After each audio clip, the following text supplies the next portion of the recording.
Be the change you want to see. Make a difference by giving your money a purpose, a mission to do good. Welcome to Money with Mission, where we talk to individuals, businesses, and organizations who are taking the lead and whose actions are impacting the well-being of their communities and the world at large. Okay, welcome back to Money with Mission. Today I have Miss Lianne Hannaway, who is coming to us from Canada. I know Canada is a big country. Where in Canada are you, Lianne? I'm joining you from Toronto, in Ontario, just, a little bit north of Buffalo, I guess, around there. There you go. So let me tell you why I wanted her on the show. I looked at her website, wealthnuvo.com. We'll have that in the show notes. And I saw this.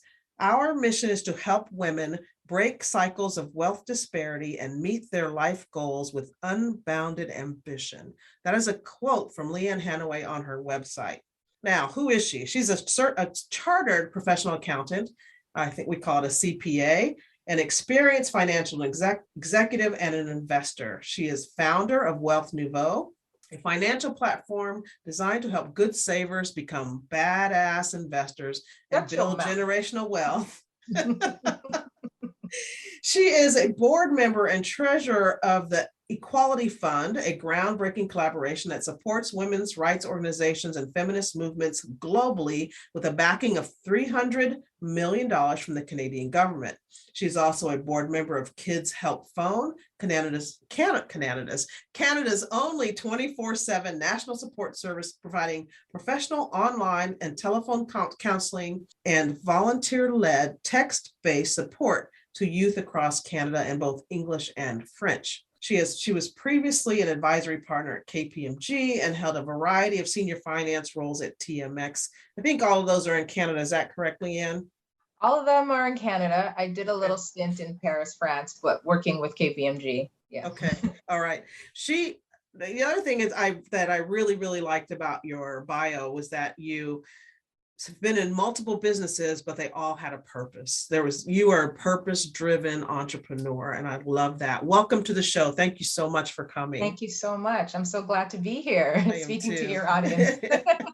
I'm super excited. This is our first time talking face-to-face, which is Zoom, of course. We spent quite a bit of time talking on the phone. Tell me what got you to start your own company, Wealthnuvo? You know what? I've always been kind of entrepreneurial, but kind of afraid to take the plunge.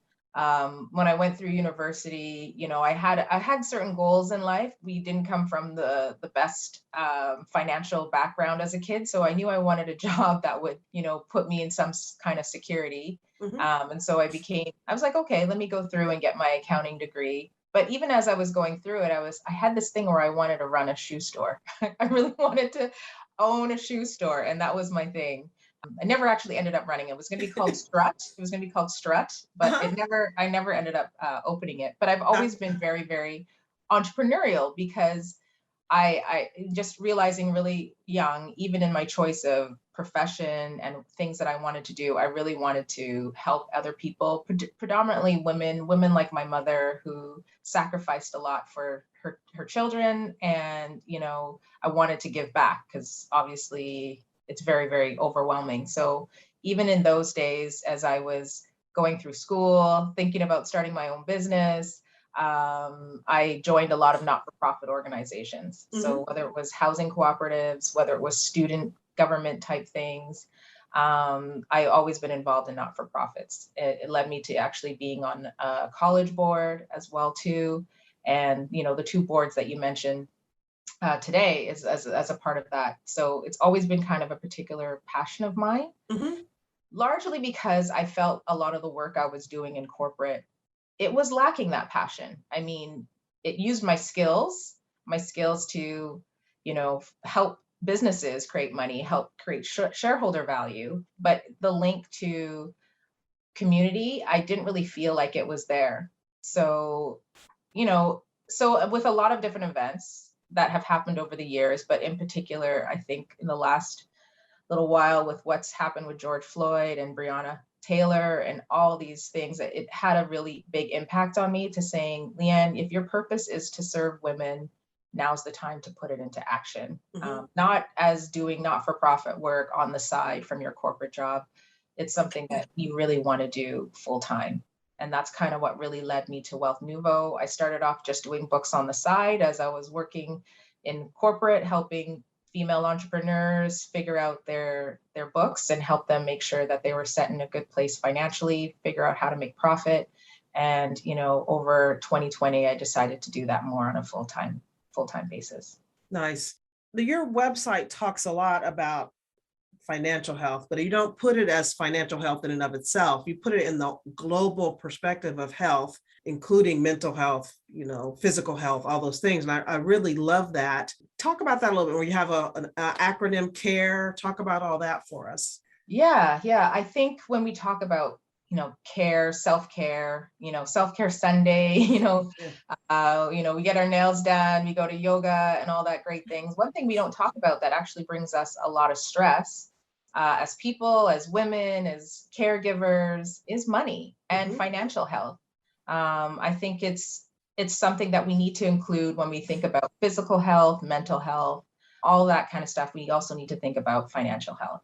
And so at Wealthnuvo, we've broken down that into an acronym that people can think about when they're going about doing their financial, looking at their financial self-care and health. So the C in care, we use that for saving cash. So saving cash for emergencies and the unexpected. If you need to get a new battery for your car, if you need to give some money to a loved one, because they need that, you don't want that to cause any debt towards you. And, you want to be able to have a certain amount of money put aside so that if you have to make those actions, you can make them quite quickly. And it won't end up that you end up going into debt. So, that could be the quick $1,000, $2,000 that you keep, but then growing that to 3 to 6 months of, living expenses. So that's save cash for emergencies. I really like the first part about that, because when first people tell you need 3 to 6 months of cash set aside, and people I'm like, there's no way I can get there. There's no way I can get there. But you say start at $2,000. That's a doable thing, even if it's $50 a month for however long it takes, and then you get a little bit extra, you throw it in there. That's much more doable and much more thoughtful. So I like that approach. And then once you got 2,000, man, you're ready to go, right? You're ready to really blow that up. Yeah. And it's the process, right? When you learn how to save 1,000, 2,000, then it becomes more manageable to think about 3 to 6 months. Yep. And I'm of the opinion, like, even in that 3 to 6 months, depending on where you are, if maybe you have a partner who you're working with too, maybe you only need 3 months. But if you're both entrepreneurs and you both have like irregular income, okay, maybe you need 6 months, So it's really that flexibility in there, because we really want you to start investing, because leaving that money sitting in the bank, you're not really earning anything. The A, we talk about looking at your amounts due and coming up with a plan to pay them down. So amounts due is the letter there. And I think looking at your debt, writing it down, seeing how much you owe, the amount, the interest rate, the minimum payment. Sometimes that could be scary for a lot of people, but the start is to look at your debt and see where it is. Because in a lot of cases, you took them on for valid reasons, but now is a plan to pay that down and have it taken away from what you are doing. And even when you're looking at that emergency fund, you schedule your minimum payments as a part of that 3 to 6 months that you need in order to live off. So again, you're not falling deeper into debt. And we look at that as credit card interest, loans, or anything like that, but not at all mortgage interest. But that might be a Canadian consideration versus a US consideration. But, this whole need to pay down mortgages, here we don't get taxed on an appreciation of your house, your primary residence. So sometimes that theory doesn't work for a lot of people. No, that it's the same here. But the part about it's scary. You start thinking about adding up all my debt, my credit card debt. Oh my God, no, I don't want to. You got to get yourself in a space where you're not going to beat yourself up. You're going to look at what it is objectively. It's $50,000. I owe $50,000 in credit card debt. Don't beat yourself up about that. You really, really don't go doing this when you're not in the mood. You got to be in the right space for it, but it has to be done, because you can't get to the next place without knowing where you're starting from, right? Exactly. Yeah. Make a plan. You got to make a plan, And I always say pay off the high interest one first. But that could also mean the one that has high emotional interest. I talked to some of my clients, and for them, one of them, she told me her student debt was her high emotional interest. She was an international student. She ended up paying a lot more for her tuition, and just seeing that debt, although she had credit card debt, we worked on a different plan for her total portfolio, but she said, I want to pay above the minimum first on my student debt. And that really got her motivated and interested, even though it might not have been the highest interest in terms of rate, but it had the highest emotional interest to her. For me, it was pay off the one with the least amount, because that felt good. Yeah. That was just like, okay, that one's done. Okay, now I can go and add something else to the next one to get that done. That's how I looked at it. But whatever it takes to get it paid off, get it paid off. Exactly. That is not the debt you want to have. Yeah. All right. So we're on R. We're on R. Yes. Invest in a retirement fund. Invest in a retirement fund so that you can finally get to rest. And the key words there are invest. So look at, putting your money in a low cost ETF, something that will, do as well as the market every year, which is sometimes 7, 9, 10%, and have that money working for you in retirement so that when the day comes when you no longer need to work, you no longer need to work. And that comes sooner than the day that, God takes you from the earth, right? So yes, hopefully, you need to be visioning the end of your working life, Yes. So I think that's just really, really important. And for a lot of folks, they might think their home could be that type of an asset, but you still need a place to live. So, in Canada, your appreciation on your house, if you sell it, it's tax-free. And some people will say, I'm going to use that for my retirement fund. But then you have to ask them, where are you going to move to? Because house prices have gone up everywhere. So unless you're going to live in a completely different area, away from family, away from the lifestyle that you might want in retirement, you really need to invest to put some away for your retirement today. So when you talk about you talk about investing for retirement into stocks. Do you think advise or talk about investing in any other kinds of things, or stocks your main recommendation for this?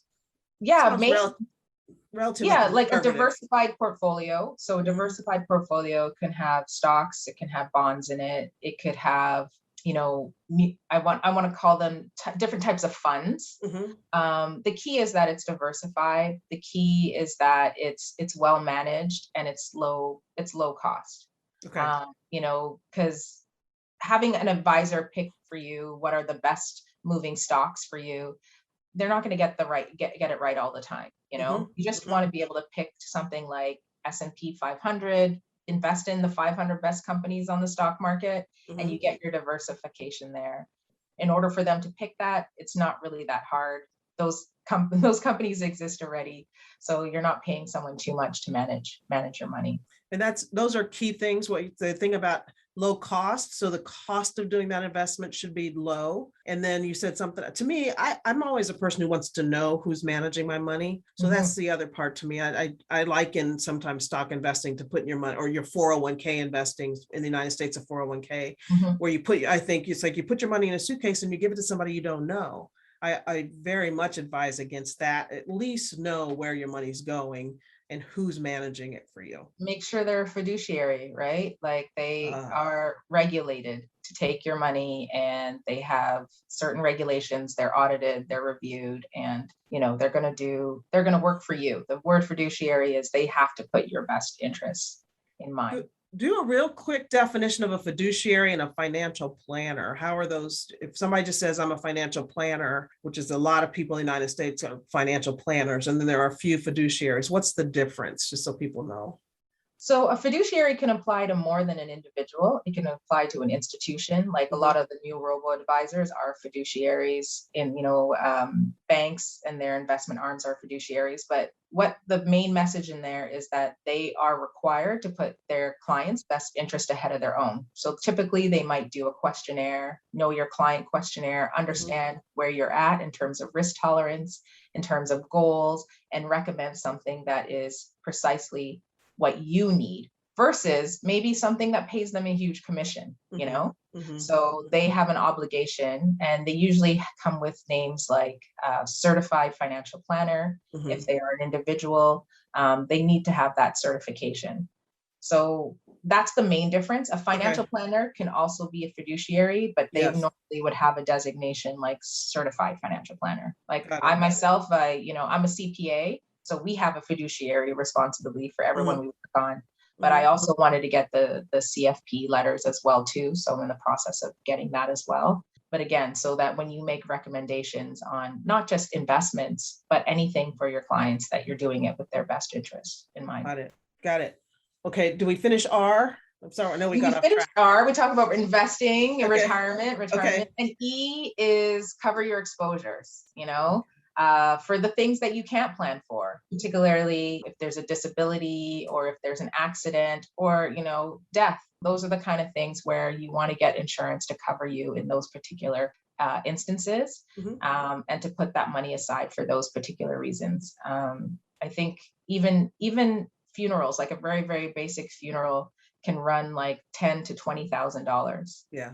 And you don't want to be in a position, if you're trying to really build generational health and generational wealth, and and you'll want to have a set process for yourself. Should you pass, you don't want to pass on debt to your family members. So just really things to think about when you're thinking about your overall financial care. I actually love that you accidentally, but Freudianly said health instead of wealth, because for me, they go together so much. You don't have one without the other on this. You can't be wealthy if you're not healthy. And being healthy is, as we already talked about, is everything. It's your financial health, it's your physical health, it's your mental health. It's all of those things come together to make you one healthy being. So that's, I really like that. Yeah, health is wealth, right? Yes, 100%. Now, on your site, and we all know this already, how people don't talk about money. Money is kind of, somebody asks, nobody even asks, how much money do you make? They don't ask that question. There's assumptions all around it, and we are afraid, and it seems like afraid to talk about money. Why do you think that is, and how do we get out of that? Because it is everybody has it. It's like talking about skin. Everybody's got it. Let's talk about it. How do we break that? Yeah, it's just one of those things, I think, that we've been conditioned not to talk about it, right? For whatever reasons. Some of them could be just that you don't want people really to know how much money is being made, because then they're going to ask for more, right? And, there's nothing wrong with that. But it's just been one of those things. I think particularly as women, we've been like conditioned, it's not a womanly topic to really talk about. Interestingly enough, this company in the UK, it's a bank, and they did a study around what are the messages that women get. And I would say women and people of color, marginalized people, get when it comes to money. And a lot of it was, you need to save more. Don't buy that latte, all this stuff about minimization, in terms of money. And then they looked at what men typically got, and it was invest, how to become a millionaire, how to grow this and grow that, like very totally different messages on the same topic. And we tend to kind of internalize that, right? Like the marketing doesn't exist in a bubble. It exists to influence, it exists to like bring in patterns of things that we already know, even just growing up, you don't want to make more money than the man, like all these different things, that we've been told when we talk about not to talk about money, or when you talk about it, only talk about it in these ways. So it's a really big barrier that we have to learn to talk about these things, similar to other things that we talk about. And I always say the best way to start is just to start, and to do it in environments where you feel comfortable. I'm excited when I hear people at work, they say, don't talk about your salary. Well, when I hear people who have asked, well, you've moved on for that role. Can you tell me how much you were paid in that role? Because that barrier, it's a little bit disconnected from where they are now. Like getting to that information and finding out what you don't know, in order to help you. And I don't understand, like for me in my business, even like with the companies that I work with as a board member, one of the things that they do is they publish publish the pay scale with every job, and I think that pay transparency is another way that it's huge. Yeah. We need to know how much those jobs are, because if immigrants come into those jobs, marginalized people coming into those jobs without seeing what the pay scale is, they're often not getting anywhere near what's in the scale. Yeah. Yeah. Yes. So you are developing an app, I believe, to help encourage this conversation, to build a community so that people who want to talk about money don't feel like they're the only people. That's happening, correct? Yeah. So it's a platform, definitely going to be a platform, probably web-based. It's being built, but it's more of a location where it's community-based, but also you can get advice. So not only working with Wealthnuvo and what we do with our clients, but also having linkages into other companies that are also serving this market, and being able to, within the platform, understand, get the knowledge, but also get the tools or the people to work with. Like, for example, a lot of my clients, they're small business owners. If they haven't bought a house yet, sometimes getting a mortgage can be very difficult. So on this platform, we're going to be able to educate them on things they might need to do in order to prepare being a small business owner. Some of that dovetails with the work that I do, making sure their numbers are okay when they submit, but also working with a mortgage broker who is specialized in self-employed individuals, and helping them navigate through the system in order for them to be successful in building wealth and going after the goals that they have for their lives. You talk about, I was just thinking about this because I was all over your site today. Her website is amazing. You guys go to Wealthnuvo, and it's really good. And we're going to talk about another site she's got here in just a minute, but wealthnuvo.com is a really good site to just go and kind of explore a lot of things. It's really, really good.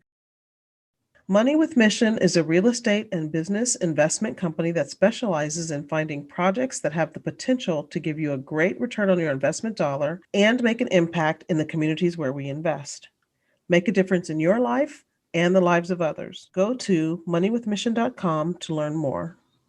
Oh, you talked about having a CFO, a chief financial officer. And as a solo business owner, solo entrepreneur, you don't think about you do everything, right? You don't think about having a CFO. Why is that important to have that other person looking at your stuff, looking at your numbers? Yeah, I think it's part of the whole being able to talk about it, because I think with a lot of business owners, sometimes you could feel a little bit lonely, and you just need somebody else to have an objective look at your numbers or to talk to your numbers about. One of the things we want is entrepreneurs to really be able to talk to their numbers. I often have clients who come to me who say, I haven't looked at it. I'm scared. I'm kind of scared to even look at it. Yeah. And, I often say it's that time where you look in the corner and you see, there's a monster in your corner, but I hope you turn on the lights and you realize it's just like some shoes and a sweater, like it's not a monster. And a hat. That's right. Put it away. Yeah. So a CFO can do that for you. Also, we're trained. I would never do my own marketing because I don't know. I don't really understand marketing. I understand my role in it, but not the nuances, how it really, really works. And I think it goes the same for numbers. A lot of folks, I'm like, are you charging enough? What is the profit you want to take away? What is the owner's pay, that you need to have in order to make this not a hobby, but actually building a business, and those things from the very, very start? And how do you have a business model that reflects that? I think a CFO can help you really work through that, Yep, I do 100%. And I think many people don't think about it because they think about it as another expense for their business and not an investment for their business. Same thing with tax planning and an accountant or a wealth management group that really looks at all of your numbers, just what you're talking about. I have friends who I tell them how much I pay for my tax planning and my whole tax situation. And they're like, oh my God, why do you pay that much money? It's like, because they always are worth their money at the end of the year. When we're done with that whole thing, I've done so much better than I know I would have done if I didn't have them there. So I think that's a big thing. People look at the cost and not the value of having that individual and that service. Yeah. And it's an accountability partner. It's help with motivation. A lot of my clients, I'm also their client for some of the things they are, or I'm recommending people to them. Mm-hmm. So I think that that's also just a really good benefit from working with somebody else, let alone like a CFO. And of course, to just make sure all your T's are crossed and I's are dotted, Yes. when it comes to making sure that, you're paying the right amount of tax, if at all, or, your, commodity tax, your HST, sales tax, and just making Yeah. sure that you're doing all that properly. But I really think the biggest benefit is that accountability and that second set of eyes to making sure that you are creating a profit for your business. A lot of business owners that I talk to, they tend to just look at their bank account and they say, okay, that's how much money I have left to spend. And I'm always like, nope, because we need to put away this for tax. We need to put away this for your pay. We need to put away this for profit for the business. It's almost like your emergency fund for the business. Yeah. Yeah. So open up a separate account, move X number of dollars to this account, and you do not have that to work with. And trust me, with the money that's left in the bank account, entrepreneurs come with creative ways on how to use that. 100%. Yeah. And you guys, everything Lianne's saying, I've done, where I've looked at just like, okay, that's all I need to know right there is how much money is in the bank. And then I start thinking about how much do I need to pay? How many checks are out there that are coming through? Is this really enough? So having that second set of eyes and understanding what the heck is going on, it is so invaluable. So if you're looking at starting a business or already in the midst of it and wonder what the heck is going on here, you might want to reach out. Do you work with folks in the United States? So I don't work with folks in the US, mostly Canadian clients. Okay. Mostly Canadian clients, just because of the rules, particularly around tax and stuff like that, mostly Canadian clients. Okay. All right. That's okay. Listen, but a lot of, with, a lot of the stuff that we're talking about, it translates, 100%. Not directly, but it translates. Yeah. No, 100% it translates. 100% it translates. So we got to find some folks for people to work with. And I know, people, so we got to get you onto the Wealthnuvo site. I promise you will not be disappointed when you go to that site. Now, Lianne's got something else big coming up. She's got the Beyond Money Summit coming up in November. So before the end of the year, you can start talking about money. You can start getting used to talking about money. Make 2022 your year to understand money. Talk about your summit, Lianne. I'm excited about it. Oh, it's the Beyond Money Summit because we really need to go beyond money to really creating wealth and creating worth. And I want that for so many people, because I think the way that we look to money is about building families and building communities and building generational wealth, and to really start these narratives. So we are having a 2-day immersive virtual event, bringing together women of color in particular, to talk about money in 4 main aspects. We're talking about money in our careers, how to level up. So many things we hear is, that spend less that I was telling you about before. Mm-hmm. Instead, no, let's figure out how to earn more, that's, and how we actually do that. We're talking about investing, how to invest, ways that you can invest in companies that are doing things for women and people of color and marginalized people, which sometimes isn't in the stock market. Sometimes it's in other areas, like private debt or even like private equity.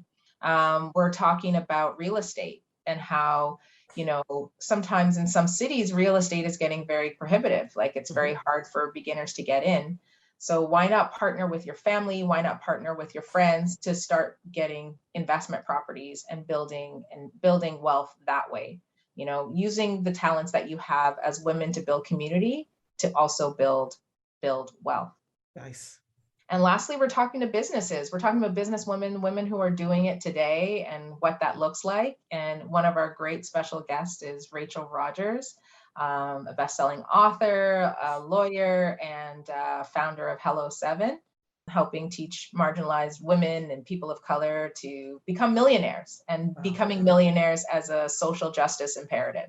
So I'm really excited to be sitting down with her, as well as getting questions from the audience, talking to her about how she did it, how she has grown a 7-figure, now 8-figure business in helping women also, and women and people of color build their businesses as well.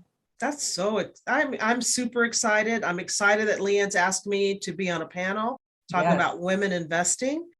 So we'll have the information on Money with Mission. If you go to Beyond Money Summit at moneywithmission.com, the information will be there.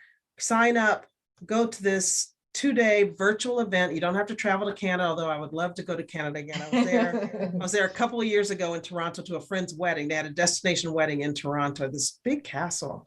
I can't remember what Casa it Loma. was. Might have, I don't even remember, but it was really cool. It was really fun. And I loved Toronto. I really did. I was there with my daughter.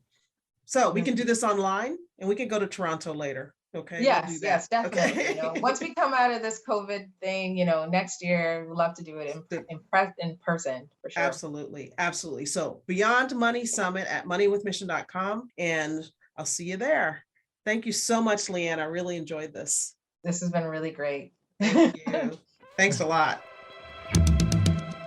You've been listening to Money with Mission.